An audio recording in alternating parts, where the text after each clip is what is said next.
क्या आप भानगढ़ की सच्चाई जानते हैं? आज जानेंगे भारत का सबसे भूतिया किला। यह सिर्फ एक कहानी नहीं, इस वीडियो में हम आपको भानगढ़ की पूरी सच्चाई बताएंगे। कैसे एक समय यह खुशहाल नगर था, फिर अचानक उजड़ गया। क्या सच में तांत्रिक का श्राप था या इसके पीछे कोई और कारण? इस वीडियो में जानेंगे भानगढ़ किले का असली इतिहास, राजकुमारी रत्नावती की कहानी, तांत्रिक सिद्धियां का रहस्य, रात में प्रवेश क्यों मना है, लोगों के अनुभव और डरावनी घटनाएं।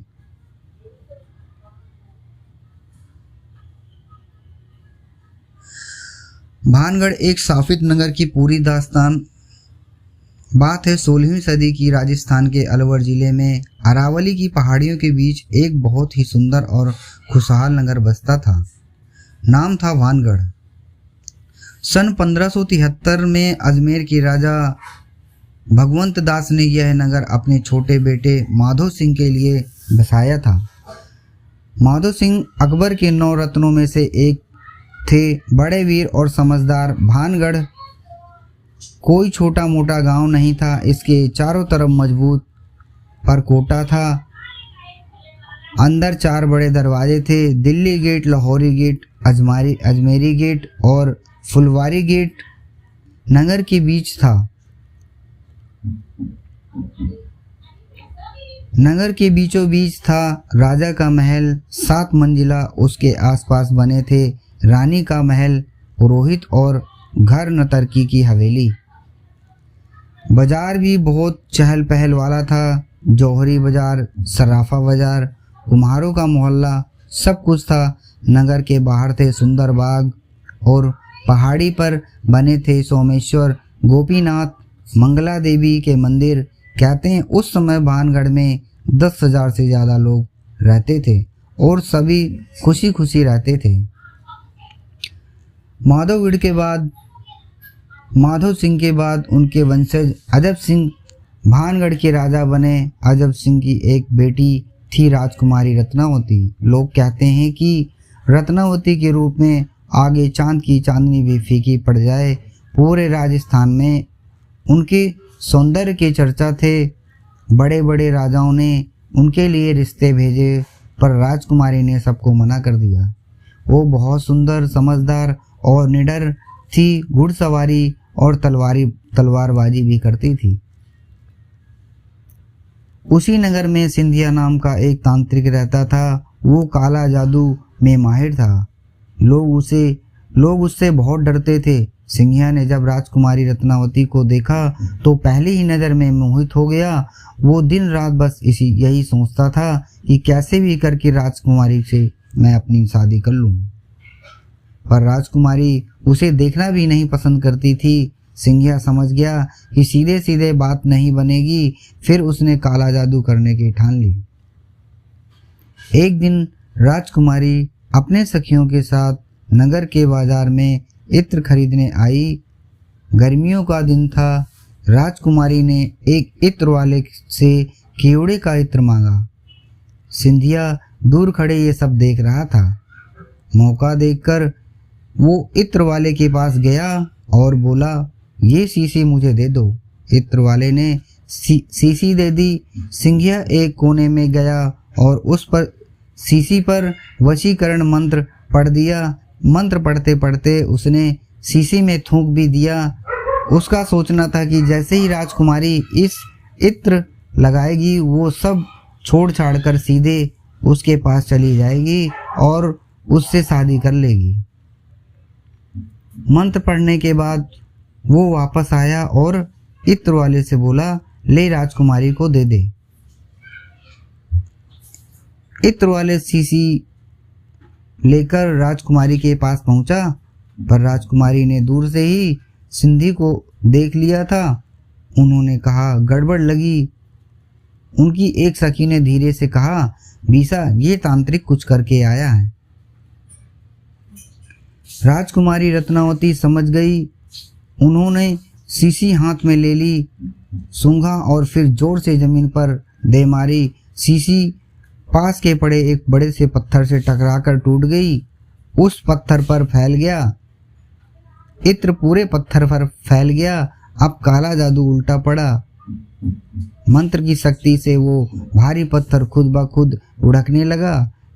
सीधा लुढ़कते लुढ़कते तांत्रिक सिंधिया की तरफ गया। सिंधिया भागकर पत्थर से बहुत दूर भागने लगा, पर पत्थर ने उसे दबोच लिया।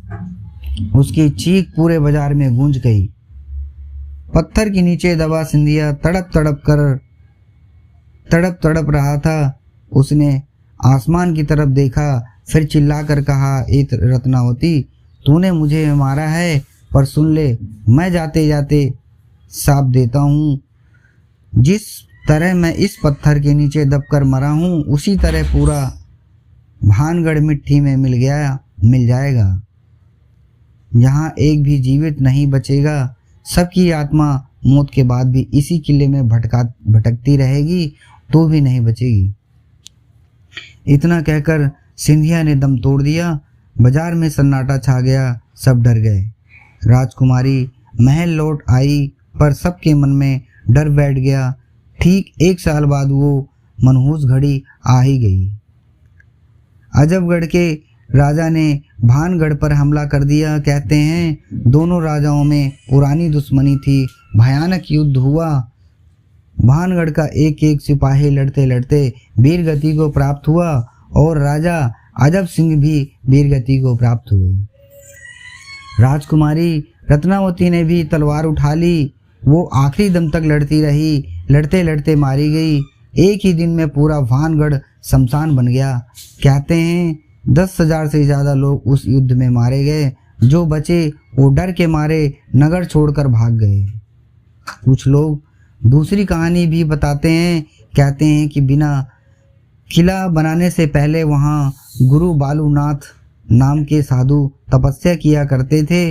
राजा भगवंत दास जब किला बनाने लगे तो साधु के पास अनुमति लेने गए। साधु ने कहा, बना लो, पर मेरी एक शर्त है। तुम्हारे किले की परछाई मेरी कुटिया पर कभी नहीं पड़नी चाहिए। जिस दिन ऐसा हुआ, ये नगर उजड़ जाएगा। राजा ने वचन दिया। कई साल तक सब ठीक रहा, पर बाद में राजा अजब सिंह ने किले को और ऊंचा करवा दिया। एक दिन दोपहर के समय किले की ऊंची दीवारों की परछाई साधु की कुटिया पर पड़ गई। साधु को बहुत क्रोध आया। उन्होंने शाप दिया, तुमने वचन तोड़ा, अब ये नगर हमेशा के लिए वीराना हो जाएगा। यहाँ कोई घर नहीं बनेगा, और जो बनेगा उसकी छत कभी नहीं टिकेगी। आज भानगढ़ पूरा खंडहर है। महल है, मंदिर है, बाजार है, हवेली भी है, पर इंसान कोई भी नहीं है, और जो है सबकी छत गिरी हुई है। भारतीय पुरातत्व सर्वेक्षण ने किले के बाहर बोर्ड लगा रखा है। उस पर साफ साफ लिखा है, सूर्यास्त के बाद और सूर्योदय से पहले इस परिसर में प्रवेश करना सख्त मना है। कानूनी कार्रवाई हो सकती है। पूरे भारत में ये इकलौता स्मारक है जहां रात को जाना कानूनन जुर्म है। गांव वाले कहते हैं कि शाम 6 बजे के बाद किले में से औरतों की रोने की आवाज़ आती है, चूड़ियों की खनक सुनाई देती है, किसी के घुंघरू की आवाज़ आती है, और घोड़ों की नालों की टपोटप की आवाज़ आती है। कई लोगों ने रात में किले में रोशनी देखी है, जबकि वहाँ बिजली भी नहीं रहती है। दिन में लेकिन नज़ारा बिल्कुल अलग होता है। पहाड़ों के बीच खड़ा वीराना किला बहुत सुंदर लगता है। हजारों सैलानी रोज यहाँ फ़ोटो खिंचवाने आते हैं, पर जैसे ही शाम 5 बजते हैं, चौकीदार सीटी बजाकर सबको बाहर निकाल देता है। तो ये थी आज भानगढ़ की पूरी सच्ची कहानी। साफ सच था या अफवाह, ये कोई नहीं जानता, पर इतना तय है कि सूरज ढलने के बाद आज भी भानगढ़ के किले में सन्नाटा रहता है, और उस सन्नाटे को चीरती हुए सब कुछ अनसुनी आवाज़ आज भी आती है। क्या आप में हिम्मत है भानगढ़ में एक रात गुजारने की, या कहानी सुनकर भी काम चला लोगे। ये कहानी सुनकर आपको कैसा लगा? हमारी इस वीडियो को लाइक और कमेंट ज़रूर करें।